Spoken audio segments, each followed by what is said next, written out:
بما ان انا في اخر ايامي كطالب، حابب ان انا اوريكم جزء من الاجزاء المهمه بالنسبه لي جدا كعبد الرحمن من حياه الطلاب، الا وهي الكافيتيريا بتاعه الجامعه. والجزء ده انا شايف ان هو اهميته كبيره جدا جدا. ممكن تفتكروا ان هي حاجه بسيطه، ولكن الوقت والفلوس والمجهود اللي الواحد بيحطهم في الاكل والشرب في المانيا بياخدوا جزء كبير قوي من وقتك، بياخدوا جزء برضو من فلوسك وجزء كبير من مجهودك، وعلى ما تتعلم وتطبخ والكلام من ده. فالكافيتيريا كانت بالنسبه لي حاجه من اللي ساعدتني جدا جدا ان انا اركز اكتر على مذاكرتي، واذا كان عندي شغل اركز اكتر على الشغل واركز اكتر على الحاجات التانية. خلوني اوريكم الكافيتيريا عامله ازاي، وخلوني اتكلم اكتر عنها شويه.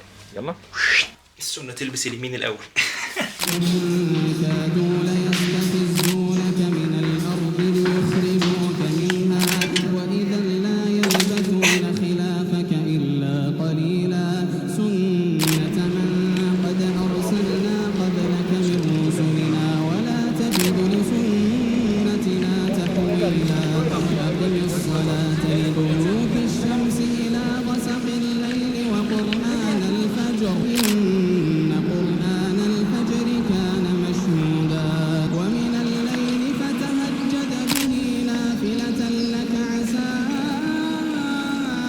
أن يبعثك ربك مقاما محمودا وقل رب أدخلني مدخل صدق وأخرجني مخرج صدق واجعل لي من لدنك سلطانا نصيرا وقل جاء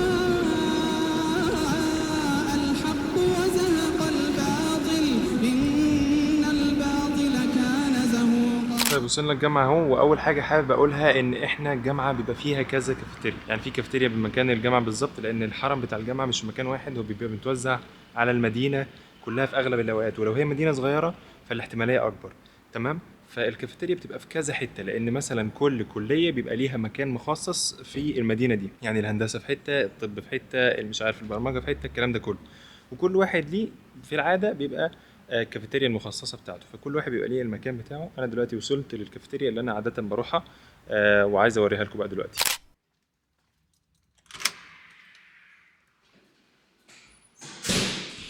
اول حاجه عايز اتكلم عنها هو الجهاز ده بتحط عليه الكارت بتاعك كده، بيوري لك فيه كام يورو عندك في الحساب بتاعك. يعني انا عندي دلوقتي 13 يورو 70 سنت.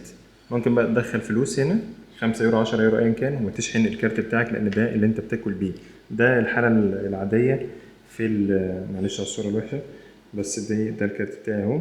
ودي الحالة العادية في الكافيتريات بتاعة الجامعة. دي مثلا أول حاجة بنشوفها، كافيتيريا بيبقى فيها مثلا كوفي ماشين اللي عايزين يشربوا قهوة، بتاع للمية، الزبالة هنا، وبرده مايكرويف للي جايبين أكل بتاعهم جاهز بس عايزين يسخنوه ويمشوا. ده كله ببلاش، يعني المية ببلاش، البتاع ده ببلاش، القهوة بس هي اللي بتدفع لها تقريبا يورو أو يورو ونص على حسب أنت عايز تجيب إيه.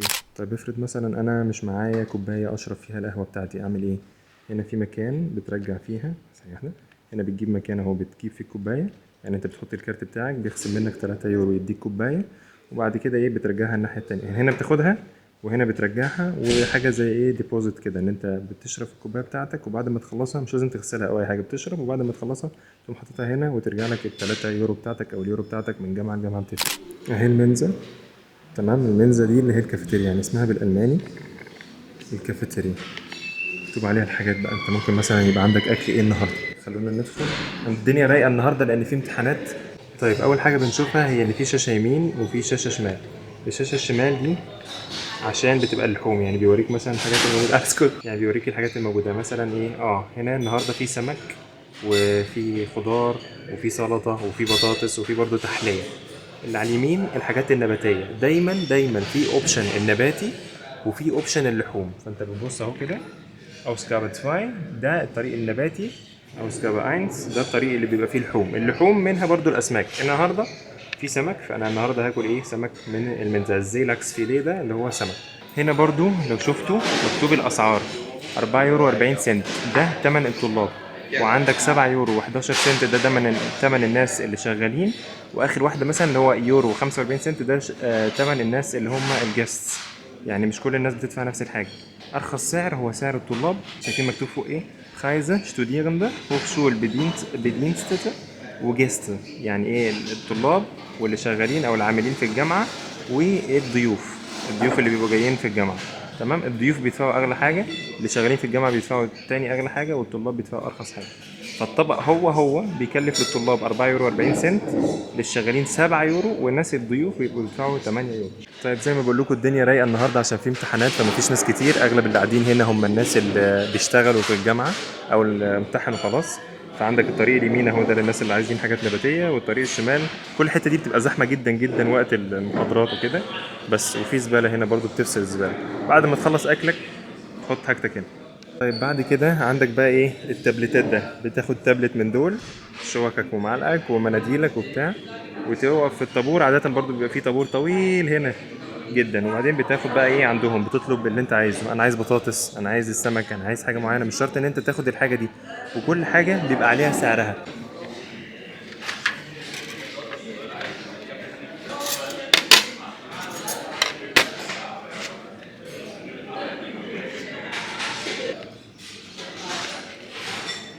Hallo.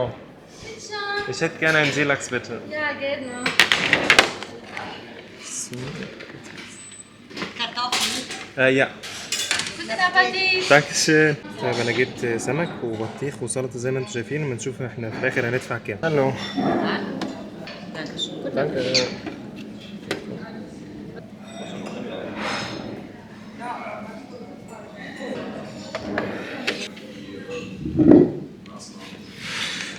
طيب احنا على كل الحاجات دي كان معانا 13 يورو، وبقى دلوقتي معانا 7 يورو، يعني 6 يورو.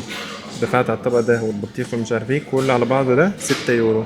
هنا السلطه بتاعتي في ركن برضو لو انت حابب ان انت تحط ملح فلفل ايا كان، او حتى شطه، وفي زيت زيتون. فانا بحب دايما ان انا ايه احط زيت زيتون على السلطه بتاعتي. عندهم كمان رز بلبن.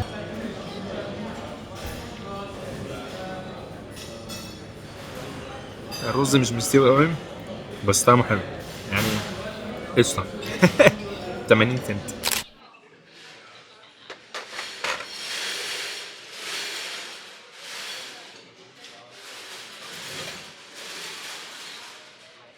طيب شفنا الكافيتيريا سوا، شفنا المنزه سوا، شفنا الاكل سوا، شفنا الدنيا شويه عامله ازاي. خلوني اكلمكم بقى شويه في تفصيل ليه انا بحب الكافيتيريا، وليه انا شايف ان هي اي واحد بيدرس عموما المفروض يبص الكافيتيريا فين ويبقى بياكل منها فتره مش قليله. اول حاجه، انا هحاول ان انا ما اطولش الكلام في الفيديو ده عشان هو موضوع مش كبير قوي، بس هو بالنسبه لي بيأثر جدا. ليه؟ انت دلوقتي بالنسبه لك كبني ادم طبيعي محتاج ان انت تاكل، انت دايما لازم تاكل. طيب انا هاكل ازاي؟ انت بالنسبه لك ان انت تروح تجيب اكل بتاخد وقت، ان انت تروح تطبخ الاكل بياخد وقت، ان انت تنظف الحاجات قبل وبعد. فلنقل مثلا انا طبخت في حله وطاسه ومش عارف ايه، وعلى حسب الطبخه دي كانت كبيره قد ايه، فانا بنظف الحاجات وبغسل المواعين تمام، وبعدين بطبخ في الحاجه، وبعدين بغسل المواعين تاني او ايا كان. كل ده بياخد وقت. الطبخ بياخد وقت، غسيل المواعين بياخد وقت، ان انت تحط كل حاجه مكانها تاني لو انت بتحب ان الدنيا تبقى مرتبه بياخد وقت، او لو انت عايش في سكن مشترك او ايا كان فبتحتاج ان انت بتنشف الحاجه وبتحطها في مكانها تاني، ده بياخد وقت تمام. ان انا افكر انا عايز اكل ايه اساسا، النهارده هاكل ايه، اكل رز ومش عارف ايه وخضار ولحمه، ولا اكل فراخ، ولا اكل مكرونه، ولا اكل سمك، ولا اكل ايه بالظبط، بياخد وقت. ان انا اروح اجيب الاكل ده برضو بياخد وقت، وان انت تقف في الطابور بتاع السوبر ماركت ومش عارف ايه، كل الكلام ده بياخد وقت. انت بالنسبه لك لو واحد عندك تلاجة كبيره، ودي مش بتبقى حاجه الطلاب بيبقى عندهم في اغلب الاوقات الفرصه دي او الاوبشن ده، ان انت اساسا تبقى عندك تلاجة كبيره فتجيب كميه كبيره مره واحده وخلاص، مش موجود. فعشان كده الموضوع بيستهلك وقت كتير جدا، لان انا بضطر ان انا في الاسبوع بروح مره او مرتين او يمكن 3 مرات حتى على حسب انا باكل كميه قد ايه سوبر ماركت، واشتري الاكل واللحوم والرز والخضار وكل الكلام ده. ليه؟ لان انا مكان التخزين بتاعي في الثلاجه او في الفريزر او ايا كان صغير جدا. انا عندي رف واحد بس لو انا في سكن طلاب او سكن مشترك او بتاع او اي حاجه من الحاجات دي، فانا ما عنديش كميه كبيره ان انا اخزن منها. ده واحد. اتنين، طب انا هاكل وهقول مثلا ان انا هطبخ. عارفين انتوا الميل بريبنج اللي هو ان انا اجهز طبخات لمدار الاسبوع كله، ان انا مثلا اقعد يوم سبت او يوم حد اقعد طول اليوم بطبخ علشان الاثنين 3 4 خميس جمعه، انت ده مش هتقدر تعمله. برضه ما عندكش المكان في الثلاجه ان انت تخزن فيه اكل لمده طويله، فانت دايما عايز تطبخ كل يوم او يومين بالكتير قوي، بتحتاج ان انت تطبخ وبتحتاج ان انت تشتري الاكل اللي انت تطبخه، وكل الكلام ده بياخد وقت كتير جدا جدا. فانت تخيل ان كل شويه بياخد من طاقتك ومن مجهودك ومن وقتك، لان انت خلاص انا غسلت المواعين وطبخت وكلت تقلت، انا يومي راح، انا على الاقل 3 4 ساعات من يومي راحوا فعليا مش اقل من كده، وببقى انا طاقتي راحت ومش قادر اذاكر، مش قادر اشتغل، مش قادر اعمل اي حاجه. فاللي بيعمل ايه، بيقول لك طب خلاص انا هطلب مثلا او هاكل من مطعم. مع المطعم برضو مكلف، المطعم هيكلفك. ليه الناس بتحب تطبخ في البيت؟ هل الاكل المطاعم وحش؟ مش عشان كده، هي الفكره برضو ان انت المطعم مكلف، انا هدفع فلوس اكتر في الشهر لو انا كل شويه باكل في المطعم، لو انا كل يوم باكل في المطعم. هنا بتيجي الكافيتيريا، هنا بتيجي المنزل. الحمد لله جنب الدراسه انا بتاعتي لما كنت بدرس قاعد بشتغل بارت تايم، فانا عندي عدد ساعات معينه بتبقى رايحه للشغل، 13 ساعه 15 ساعه في الاسبوع بيبقوا رايحين للشغل، وبقيه الوقت في محاضرات، في عملي، في لاب، في امتحانات، في ايا كان كل الحاجات دي. وعايز تقابل صحابك مثلا، عايز تخرج، عايز تعمل اكتيفيتي تانية، الطبخ والشراء الحاجات دي، الجروسري شوبينج ده مش حاجه ممتعه. ان انت تروح تشتري حاجات للبيت اكل وشرب مش حاجه ممتعه، دي مش حاجه لا انا بستفاد ولا بتعلم ولا بقى بعمل اي حاجه. انت بس بتروح بتاخد وقت في ان انت تشتري حاجات وترجع تاني البيت عشان تاكلها، وبعدين تروح تاني بعدها بيوم تشتري حاجات وترجع تاني عشان مفيش مكان في التلاجة تخزين كبير قوي للدرجه دي. تمام. فالكافيتيريا بتيجي في الحته دي بقى، انت عايز توفق بين الدراسه وعايز توفق بين الشغل وعايز توفق بين ان انت تبقى بتقابل صحابك مثلا او بتنزل وبتعمل حاجه عشان ما تكتئبش، عشان برضو في يعني البني ادم نفسه ان هو عايز يروح برضو ينزل ويشوف صحابه ويشوف ناس وينبسط ويشوف الطبيعه وينزل ويلف في اماكن، ما ده هياخد منك وقت. فالطبخ ده انا حاولت ان انا اقلل المقدار اللي انا بضيعه الوقت اللي انا بضيعه في الطبخ على قد ما اقدر. فهي دي النقطه بالظبط.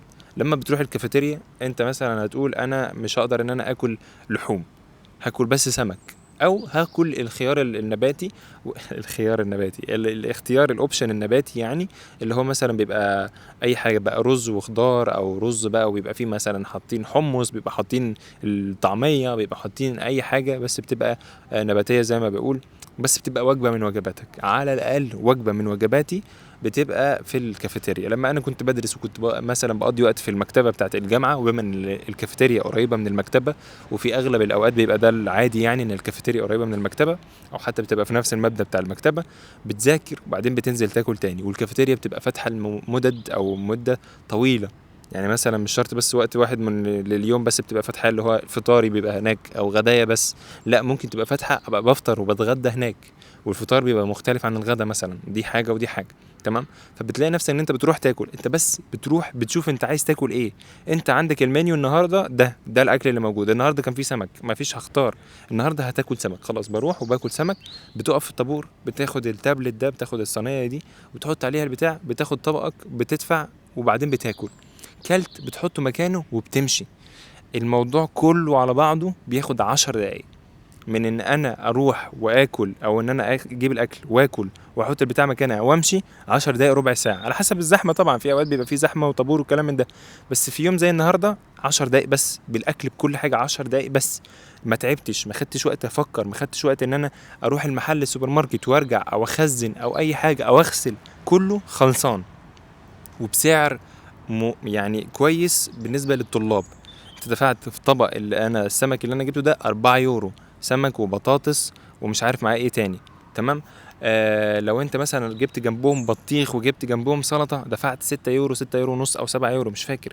يعني انت بتاكل وجبه كامله، وده انا ما باكلوش في البيت. يعني مثلا طبعا انا هطبخ لنفسي رز وفراخ ومش عارف ايه، مش بحط جنبها سلطه، ده السلطه دي حاجه تانية، دي حسبه تانية، مش بحط جنبها بطيخ، ده برضو حسبه تانية فلوس تانية. لا انت كل الحاجات دي بتاخدها متقطعه جاهزه مغسوله، كل حاجه تمام، كل حاجه مستنيه بس ان انت تاكل وبتحطها مكانها وبتمشي. هم عاملينها عشان الطلاب، هو هدفهم الاساسي ان الطالب يجي ياكل وبعدين ينسى، خلاص شوف بقى انت وراك ايه، وراك شغل وراك دراسه وراك ايا كان. فده اللي بتكلم فيه ان هو حلو جدا في الكافيتيريا، فطار غدا عشاء، بتوفر على نفسك الفلوس. يعني مثلا لو هتلاقي هنقارن مثلا انا طبخي بالاكل بتاع المنزه او اكل الكافيتيريا ده، مش فرق كتير، ممكن يكون الطبخ بتاع البيت ممكن يكون نفس السعر او ارخص سنه بسيطه، بس هل هو يستاهل؟ هل هو يستاهل ان انا اقعد اقف الوقفه دي كلها واروح اشتري حاجات واغسل بتاع ولا ايه؟ فانا حسبتي الشخصيه عبد الرحمن، لو انا هدي نصيحه لحد، لو تعرف تاكل من الكافيتيريا تشوف ايه الاوبشنز اللي قدامك، نباتي او سمك او ايا كان، بطاطس بتاع، كل الحاجات دي برضو فيها بروتين، فيها قيمه غذائيه كويسه جدا، احسن برضو من ان انت تجيب الحاجات المجمده تاكلها على طول، سواء بيتزا او معرفش سجق سوسيس اي حاجه من الحاجات، برجر، الكلام ده كله ما فيهوش قيمه غذائيه عاليه كفايه زي ما مثلا الاكل اللي بيبقى في المنزل، اكل معمول بنظافه، اكل ما بيبقاش مزيت، اكل بيبقى فعلا اكل بيبقى صحي، اكل بيبقى كويس زي السمك بتاع النهارده، اكل ممتاز. تمام. بس وبتوفر على نفسك الوقت ده وبتوفر على نفسك المجهود ده كله.